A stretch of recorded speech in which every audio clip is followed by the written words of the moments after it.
नमस्कार मुलांनो, तर आदिराज क्लासेस या यूट्यूब चॅनलमध्ये तुमचं सर्वांचं स्वागत आहे।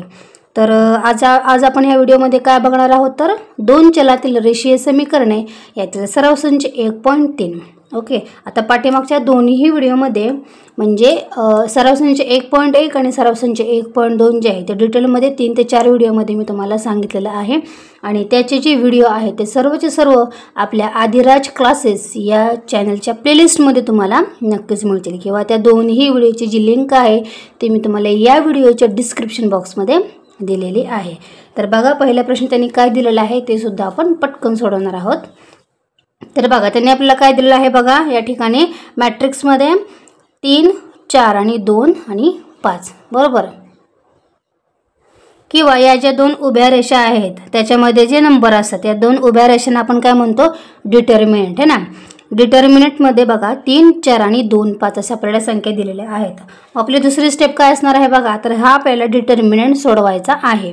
मग पुढची स्टेप काय आहे तर पहिल्यांदा काय करायचं आहे, आपल्याला क्रॉस मल्टिप्लिकेशन करायचं आहे। क्रॉस मल्टिप्लिकेशन म्हणजे काय करायचं आहे तर बघा, क्रॉस मल्टिप्लिकेशन म्हणजे 3 गुणिले 5 करायचा आहे आणि 2 गुणिले 4 करायचा आहे आणि त्यांचा जो गुणाकार आहे तो गुणाकार आपल्याला वजा करायचा आहे आणि येणार जे उत्तर असतं ते म्हणजे या डिटर्मिनंटचं उत्तर असतं बरोबर। मग डिटर्मिनंट पहिल्यांदा कसं सोडायचा तर पहिल्यांदा काय करायचं आहे, क्रॉस मल्टिप्लिकेशन करायचं आहे। म्हणजे आता इथं बघा 3 गुणिले इथं काय येईल तर 5 येतील, ठीक आहे। 3 गुणिले 5 म्हणजेच 3 गुणिले ह्या बॉक्समध्ये काय येतील 5 येतील, ठीक आहे। आता हे काय करायचं आहे, वजा करायचं आहे। वजा बघा इथं काय येणार आहे 2 गुणिले 4, 4 दिलेलं आहे म्हणजे आपल्याला इथं काय लिहायचं आहे तर इथं 2 लिहायचं आहे, ठीक आहे। आता यांचा गुणाकार आपण इथं लिहूया, 5 गुणिले 3, 3 5 15, मी इथं काय येणार आहेत 15 येणार आहेत। यांचा गुणाकार ऑलरेडी त्यांनी आपल्याला दिलेला आहे, 4 दुनी 8 बरोबर आहे।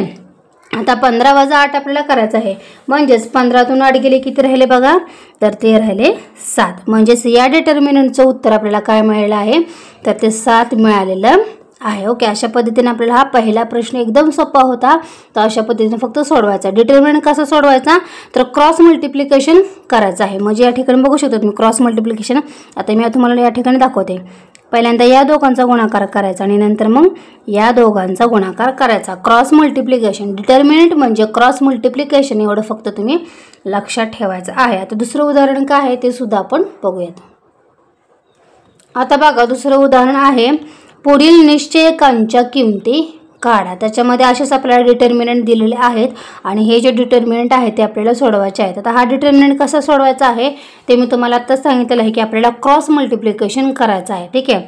म्हणजेच 1 गुणिले 4 करूया आणि पुन्हा 7 गुणिले आपण 2 करूया। हे क्रॉस मल्टिप्लिकेशनचा जो मार्ग आहे तो असंच ठेवायचा, म्हणजे नंतरचे आपल्याला पुन्हा जे मोठे मोठे डिटर्मिनंट आपल्याला सोडवायचे असतात त्याच्यामध्ये आपल्याला काय होणार नाही, कन्फ्युजन होणार नाही। आता या दोघांचा पहिल्यांदा आपण काय करूया, गुणाकार करूया। वजा 1 आहे त्याच्यामुळे हे आपण काय करूया, कंसामध्ये टाकूया। म्हणजे बघा वजा 1 गुणिले 4 झाले। ओके, वजा करायचा आहे, वजा हा हे दुसरे क्रॉस मल्टिप्लिकेशन म्हणजेच काय होईल बघा तर 7 गुणिले 2 होईल बरोबर। म्हणजेच आता हे आपण काय करूया, पुढे सॉल्व करूया। वजा 1 गुणिले 4 म्हणजे 4 1 4, परंतु वजा 1 असल्यामुळे उत्तराला वजा 4, 4ला उत्तराला वजा चिन्ह येईल, वजा 7 दुनी 14 बरोबर आहे का। आता बरोबर, आता बघा वजा 4 आणि वजा 14 दोघांनाही वजा वजा चिन्ह आहे, वजा त्याच्यामुळे उत्तरामध्ये वजा राहील, परंतु दोन्ही नंबरची काय होईल, बेरीज होईल। म्हणजे 14 अधिक 4 किती होणार आहेत तर 18 होणार आहेत, परंतु मोठ्या संख्येला वजा चिन्ह असल्यामुळे उत्तराला सुद्धा वजा चिन्ह येईल। लक्षात आलं तुमच्या, त्याच्यामुळे 14 4 यांची बेरीज झाली 18 आणि वजा 4 वजा 14 म्हणजेच काय होईल तर मोठ्या संख्येला वजा चिन्ह असल्यामुळे उत्तराला सुद्धा वजा चिन्ह येणार आहे। म्हणजे या डिटर्मिनंटचं उत्तर काय झालं तर वजा 18 आपला झालेला आहे।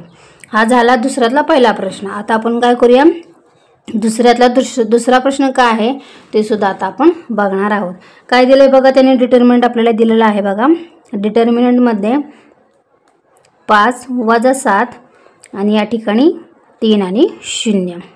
ओके, आता नेहमीप्रमाणे आपण आता काय करूया, डिटर्मिनंट सोडूया।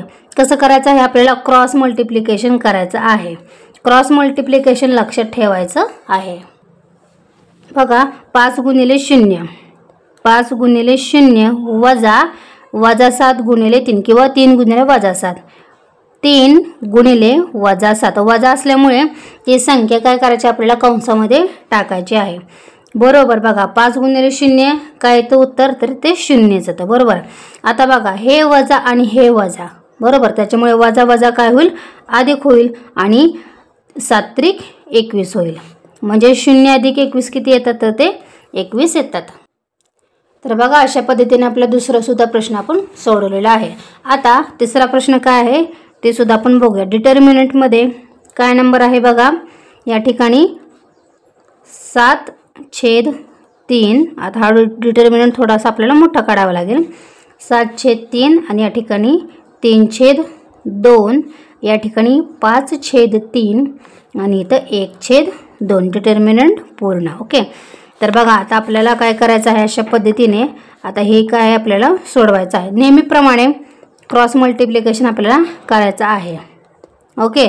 आता क्रॉस मल्टिप्लिकेशन करायचं म्हणजे आता आपण काय करणार आहोत बघा तर हे दोन्हींचा अगोदर काय करूया आपण गुणाकार करूया म्हणजेच कंसामध्ये अगोदर टाकूया 7/3 गुणिले 1/2 वजा करायचं आहे नेहमीप्रमाणे आणि गुणिले हे करायचं आहे म्हणजेच 5/3 गुणिले 3/2।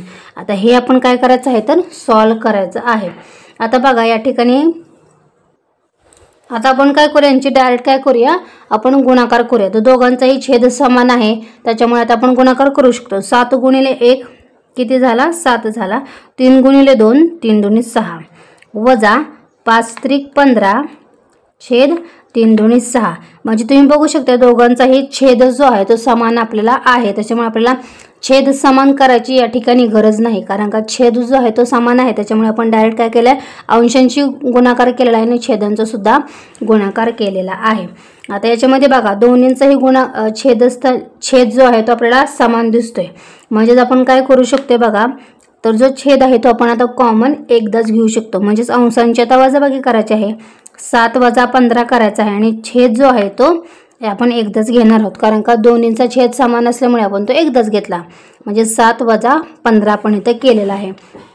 आता 7 वजा 15 म्हणजेच किती आले बघा तर 15तून 7 गेले किती राहिले तर 8 राहिले आणि मोठ्या संख्येला वजा चिन्ह असल्यामुळे उत्तराला वजा चिन्ह आलेलं आहे आणि छेद जे 6 आहे ते आहे तसंच येणार। आता या ठिकाणी बघा 2चा भाग जाऊ शकतो म्हणजेच 4 दुनी 8 आणि 3 दुनी 6 म्हणजेच 4/3 परंतु इथं वजा द्यायला विसरायचं नाही कारण की या ठिकाणी 8ला वजा आहे त्याच्यामुळे इथं वजा द्यायला विसरायचं नाही म्हणजेच तुम्ही या ठिकाणी बघू शकता या डिटर्मिनंटचं उत्तर काय आलेलं आहे तर वजा 4/3। सो अशा पद्धतीने बघा आपला जो हा दुसरा प्रश्न जो आहे तो सुद्धा आपण सोडवलेला आहे ठीक आहे। याच्यामध्ये जर काय डाऊट असेल तर मला तुम्ही कमेंट करून नक्की सांगा। आता याच्यामधले टोटल 3 प्रश्न आहेत पहिला प्रश्न आपला झालेला आहे दुसरा प्रश्न सुद्धा झालेला आहे। आता तिसरा प्रश्न जो आहे तो आपण नेक्स्ट व्हिडिओमध्ये कंटिन्यू करणार आहोत आणि जे आपले नवीन व्ह्यूअर्स आहेत जे व्हिडिओ आपले हे पहिल्यांदाच बघत आहेत त्यांनी आपल्या चॅनलला सबस्क्राईब करायला विसरू नका जेणेकरून येणाऱ्या सर्व व्हिडिओची जी लिंक आहे ती तुम्हाला सर्वात अगोदर मिळेल। भेटूया नेक्स्ट व्हिडिओमध्ये लवकरच till then take care bye bye.